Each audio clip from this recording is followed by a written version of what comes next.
এই মনা, বলছি আমার জন্য আজকে এক কাপ চা করে নিয়ে আয় না রে। উফ মা, তুমি তো জানো ভালো করে যে আমি চা ভালো করে বানাতে জানি না, তারপরেও কেন যে বলো, ভাল লাগে না। হ্যাঁ, তা পারবি কেন? তুই তো কিছুই করে উঠতে পারিস না। কালকে বিকেল বেলা আমাদের পাশের বাড়ির যে রমা কাকিমা, তার বাড়িতে গিয়েছিলাম। তার ওই পুচকে মেয়ে আমাকে দেখে বলে কি না, আন্টি তুমি বসো, আমি তোমার জন্য এক কাপ চা করে আনছি। আমি তো অবাক, ওইটুকু পুচকে মেয়ে আবার কি চা করবে। ও বাবা, চা মুখে দিয়ে দেখছি তো দারুণ বানিয়েছে। আর ওর মা আবার আমাকে বলছে আমার মেয়ে শুধু চা নয়, বাড়ির সমস্ত কাজ করতে পারে।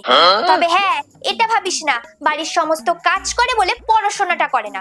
পড়াশোনার পরীক্ষায় প্রত্যেক বছর টপার হয়। হ্যাঁ, তারপরেও মা যখন অসুস্থ থাকে ওইটুখানি মেয়ে সারা বাড়ির কাজকর্ম করে, আর তুই কিছুই করে উঠতে পারলি না। একেই বলে কপাল। ওই যে একটা কথা আছে না, কপালে না থাকলে ঘি, ঠকঠকালে হবে কি। ধুর বাবা, যাচ্ছি আমি।